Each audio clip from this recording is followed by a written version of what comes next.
membutuhkan adanya manajemen yang baik untuk menghasilkan keuntungan yang maksimal. Namun tentu saja pada pelaksanaannya tidak lepas dari berbagai kendala. Salah satunya adalah ikan yang terkena parasit.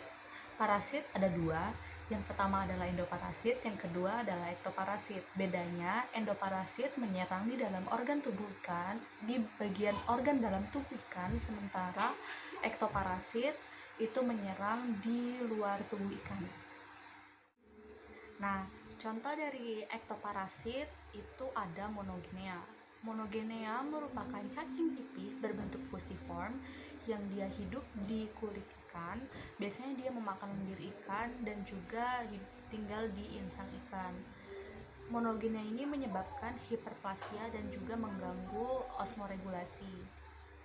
Lalu, gejala klinis ikan yang terserang parasit monogenea ini biasanya berenangnya itu lemas, tidak nafsu makan, serta menghasilkan lendir yang berlebihan yang menyebabkan sistem respirasinya itu terganggu.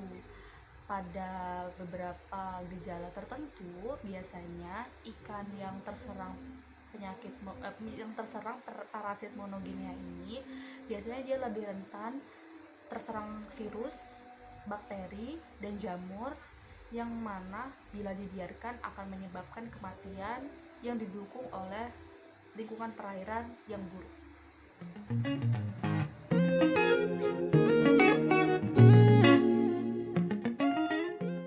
Monogenea sering menjadi patogen karena menyebar dengan cepat dan berpindah antara ikan-ikan. Infeksi yang menyebar dapat disebabkan oleh kerentanan ikan yang dipengaruhi oleh kondisi lingkungan yang buruk. Menurut Putri 2016, monogenea merupakan pencari, bergerak di permukaan tubuh, memakan lendir pada insang dan kulit. Gyrodactylus dapat berpindah dari ikan satu ke ikan yang lainnya, disebabkan melalui kontak dengan ikan hidup, melalui kontak dengan ikan yang sudah mati, Gyrodactylus yang berada dalam kolom air, dan Gyrodactylus yang melekat pada substrat. Menurut OAI 2014, Gyrodactylus salaris menyebar antara sungai dan peternakan, terutama melalui translokasi ikan hidup. Ikan migrasi melalui air payau juga dapat menyebarkan parasit di sungai. Populasi yang terletak di dekat sungai yang terinfeksi memiliki resiko tinggi terinfeksi jika berada di dalam sungai yang sama, yaitu sistem air payau. Menurut Raharjo 2013, monogenea dapat berkembang dengan cepat, disebabkan beberapa faktor antara lain kepadatan yang tinggi, nutrisi kurang baik, dan kualitas air yang kurang baik dapat menyebabkan ikan stres, sehingga memungkinkan perkembangan parasit dengan cepat. Padat penebaran tinggi mengakibatkan terjadinya kompetisi terhadap ruang, makanan, dan oksigen. Sedangkan menurut Putri 2016, kerentanan dan kematian pada budidaya ikan dapat disebabkan oleh kepadatan dan kualitas air. Kondisi lingkungan dalam wadah pemeliharaan juga dapat mempengaruhi meningkatnya nilai prevalensi karena dengan kondisi lingkungan yang buruk akan mengakibatkan kondisi ikan tersebut lemah sehingga parasit akan lebih mudah menyerang inang. Monogenea merupakan penyakit ektoparasit di mana organ targetnya adalah kulit, sirip, dan insang. Pada kondisi tertentu, monogenea dapat menyebabkan infeksi sekunder di mana ikan akan terjangkit oleh jamur Saprolegnia dan Vibrio. Ikan yang terinfeksi penyakit ini akan menunjukkan gejala umum seperti penurunannya nafsu makan dan pertumbuhan yang lambat. Sedangkan gejala khusus dari penyakit ini adalah tubuh yang gatal, sirip terkikis, hingga terganggunya pernafasan. Perkembangan gejala pada fase awal sampai sedang ditunjukkan dengan gejala umum dan tubuh yang gatal. Tubuh yang gatal akan menyebabkan ikan menggosokkan tubuhnya ke dinding hingga membuat tubuhnya terluka, siripnya terkikis, dan pendarahan pada insang. Di samping itu, ikan akan mengalami hipertrofi pada epidermis dan memproduksi lendir yang berlebihan. Ikan akan mengalami anemia dan hiperplasia epitel sehingga akan melakukan gasping ke permukaan air. Gejala-gejala tersebut akan menurunkan fungsi ikan dan menyebabkan kematian pada ikan. Sebagai contoh, pada penelitian tersebut ditunjukkan gambar bahwa insang ikan akan memucat, sirip terkikis, dan memproduksi lendir yang berlebihan, dan dapat menyebabkan sungut yang patah pada ikan lele. Selanjutnya adalah contoh dari gambar gejala khusus, dimulai dari monogenia yang menempel pada tubuh ikan, sampai gambar hiperplasia epitel. Sekian paparan mengenai gejala klinis monogenia. Terima kasih.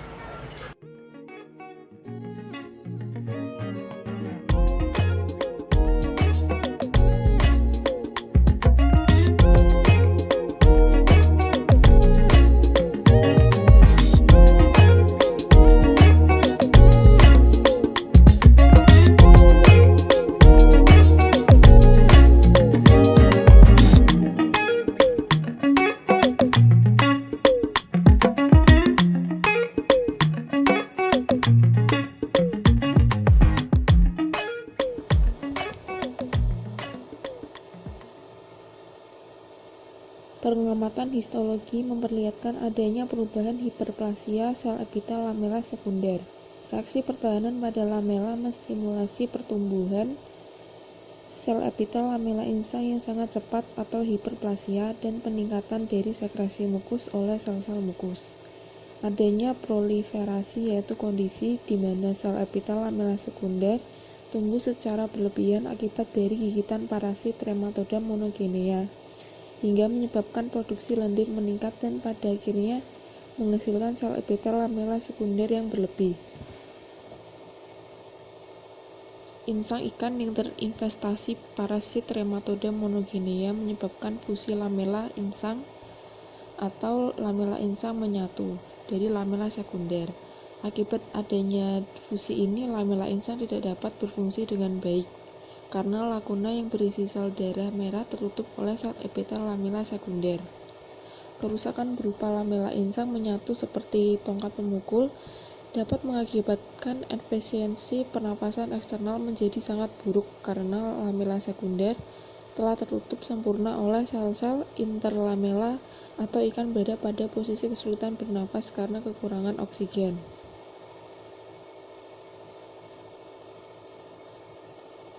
Gambar ketiga menunjukkan telangiektasis yang diakibatkan karena pecahnya lakuna akibat dari ruptur sel pilar sehingga terjadi pertumbukan sel darah merah pada lamela sekunder yang ditunjukkan pada panah kuning. Gambar 4 dan 5 menggambarkan lamela insang menyatu. Hiperplasia mengakibatkan penebalan jaringan epitel di ujung filamen yang memperlihatkan bentuk seperti pemukul bisbol atau penebalan jaringan epitelium yang terletak di dekat dasar lamela.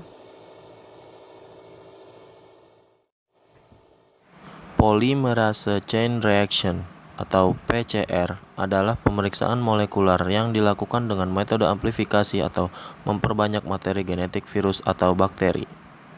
Tes PCR sering dilakukan untuk mendeteksi keberadaan virus. Komponen pada PCR yaitu adalah komponen yang dibutuhkan ketika tes PCR. Yang pertama adalah DNA template atau parent DNA yang mengandung gen atau fragmen target atau gene of interest. Kita mengisolasi DNA pada sampel lalu menjadikannya itu sebagai template DNA. Konten DNA tersebut diperoleh dari DNTP atau deoxynucleoside triphosphate. TP terdiri dari di-ATP yaitu adenin, lalu di-TTP yaitu timin, lalu ada di-CTP yaitu sitosin, lalu ada di-GTP yaitu guanin. Selanjutnya yang dibutuhkan adalah primer. Primer adalah DNA sekuen tunggal dan pendek yang merupakan komplement dari gen atau fragmen DNA target.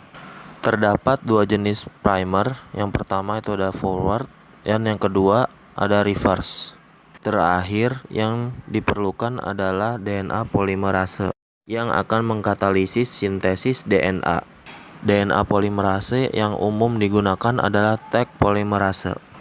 Lalu tag polimerase itu tahan terhadap suhu tinggi selama proses PCR berlangsung. PCR menggunakan prinsip thermocycle. Satu siklus PCR terdiri dari tahap denaturasi yang dilakukan pada suhu sekitar 94-95 derajat Celcius. Tahap annealing atau tahap penempelan di mana suhu akan diturunkan menjadi 55-65 derajat Celcius dan terakhir tahap ekstensi.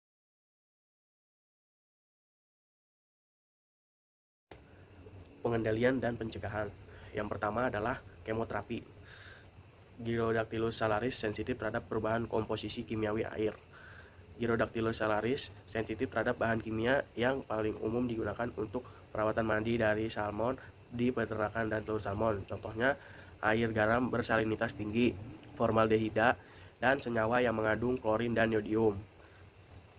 Gyrodactylus salaris juga sensitif terhadap larutan asam yang ber-pH 5,0 sampai 6,0 dari aluminium sulfat. Menurut Soleng et al. 1999, bahan kimia ini telah digunakan sebagai upaya untuk membasmi parasit dari sistem sungai di Norwegia. Selanjutnya ialah pembiakan resistensi. Menurut Salte et al. 2010, dalam percobaan di laboratorium, pemuliaan telah terbukti menghasilkan peningkatan kelangsungan hidup di antara keturunannya. Akan tetapi, pembiakan terpilih belum diterapkan pada stok salmon liar, terutama karena stok tersebut akan tetap terinfeksi dan dengan demikian parasit dapat menyebar ke lebih banyak sungai. Selanjutnya ialah restocking dengan spesies yang tahan terhadap penyakit Gyrodactylus salaris. Restocking dengan contohnya ialah restocking dengan strain salmon Atlantik yang resisten, misalnya strain Baltic Neva, di sungai yang terkena dampak tidak sesuai dengan manajemen strain salmon Atlantik yang ada. Selanjutnya ialah desinfeksi telur dan larva. Telur yang dipindahkan dari peternakan yang terinfeksi harus didesinfeksi dengan menggunakan senyawa yodium yang telah digunakan. Selanjutnya ialah praktik peternakan umum. Praktik umum yang direkomendasikan untuk menghindari penyebaran agen penular antar unit di tambak ikan air tawar berlaku untuk Gyrodactylus salaris. Peralatan, misalnya jaring ikan yang digunakan di satu unit tidak boleh digunakan di unit lain tanpa disinfeksi yang memadai.